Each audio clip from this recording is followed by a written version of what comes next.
Good morning and welcome to Market Day Report. I'm Chris Swift. I'm anxious to see how the markets are trading now. Scott gave us a pretty good outlook of what we were going to start with, and let's see what we got. Up 3/4 on the May corn this morning at 4.40 even. The July contract sharply unchanged at 4.49 1/4. And December corn now up a half at 4.73 1/4, hugging right around that 4.70 level. It just can't seem to get much above that. Soybean market a little bit softer. It's seen both sides of unchanged overnight. The May contract down 2.5 at 11.58 1/4. July 11.79 1/2, down 2.5. New crop November 11.76 down 2. See what Chicago and Kansas City have been real big movers the last couple of days. May now down 6 3/4 at 5.83 1/2, losing that 6 handle. And July is right at it at $6 1/4, down 8 1/4. Let's see if Kansas City hard red doing any better. It's still softer. That May is up 1.5, 6.45 1/4. The July contract down 8 1/4 at 6.42 1/4, and that's given up those gains that we had for the last couple of weeks pretty quick. The spring wheat down 2 3/4 on the May at 7.12 1/2, and July down 3 1/4 at 7.04 1/2. I want to get my guest in, Sam Hudson. He's with CornBelt Marketing. Sam, it looks like that there is some time to sell some grain here. I saw that progress report yesterday. We are really planting corn in the ground and soybeans, and just looks to me like if we don't turn that grain into cash somehow or another, it's going to be worth a whole lot less by the time we get to the next couple of weeks.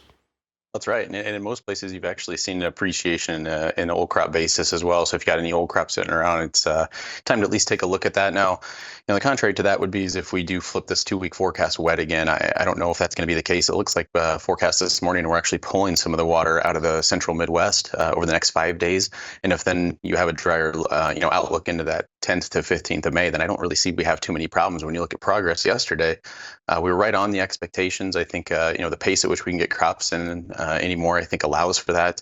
And on top of it, we're still well ahead of the 5-year respective averages for both corn and beans. So anytime we get a chance, we're going to be able to get it in. Might have some cases of some isolated flooding out there, but we've also cooled all the drought fears. So I guess the drought starts again the day it stops raining. Yeah, absolutely. And as little movement as we actually saw in beans yesterday, both meal and oil were sharply divided out there. Do you have any reason for that? It almost makes you wonder if it's a canary in the coal mine on some of the information that we're going to get today from EPA. They're going to offer some guidance on the GREET model and some of the qualifications and hurdles that are going to be out there for the carbon scoring. And I don't know if it's going to mean anything. Could be positive, could be negative. There's been rumors that it could be a little bit of a headwind here, at least for the short term. And in the Biden administration, not really showing a firm commitment to it. But at the end of the day, either way, I don't know if it's going to really be a this year marketing thing. I think it's going to be more about the 25 contracts when you're measuring sentiment there. And we know we've definitely made a concerted effort to expand our crushing program, and now we just have to find that demand. Absolutely. Sam, stick around. We're going to go away, take a real quick commercial break. We'll come back and talk a little livestock. Stick with us. Risk is inherent in commodity production. It can't be eliminated, but can be managed. With over 30 years of experience, Swift Trading Company has the knowledge and provides the service to meet producers' needs. For more information, visit swifttradingco.com. All right, welcome back. Let's take a look at the livestock market, and it's a little ugly right now. Take a look and see. We've got the April contract, 185.60 up 20. Yet today's the last day for trading on it, and we believe, if I'm not bad mistaken, we traded 182 in the cash trade in the South last week, 185 in the North, so here we are at 185.60. That's right dead in line. But the other contract months are suffering just a little bit, and most likely because of the news that we've heard about more testing of ground beef now from the bird flu aspect. The June down 157 at 175.57. August down 157 at 174.10, and I'm kind of anxious to see what the feeder cattle market are doing, down 2+ pretty much across the board. The May contract at 246.20, down 182. August down 2 1/4 at 257.37. After that September contract at 258.50, down 222. And we'll wrap it up with the hog market before we get back to Sam here and ask him a few questions about this. And hogs are a little bit firmer this morning. Got May up a nickel at 94.07. The June contract up 27 at 102.75. And July up 105, up 25 at 105.70. Let's get Sam Hudson back in here. He is with CornBelt Marketing. Sam, we've got a lot of price fluctuation here, and we continue to be really volatile. What's our next most probable move here? Well, we're yielding to the headlines to start out this morning. Obviously, we saw the cash markets shrug things off there as we got into mid-April after, a round of bad headlines. And at this point, we're going to need to see that happen again. And it's happening just as that April contract goes off the board. So the June's going to become the lead month at this point.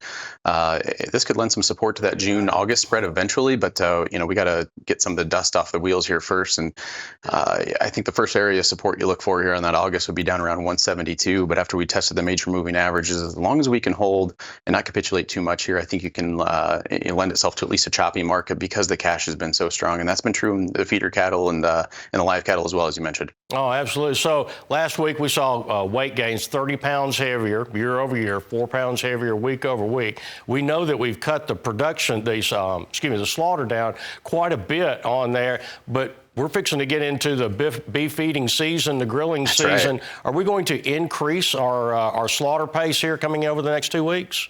I guess I don't see how we don't start to do that here as we get into the summer months and as the temperatures warm. I mean, you look at the forecast here, we're normal here for the next couple of weeks, but everyone's going to be thinking about that as we get closer to Memorial Day.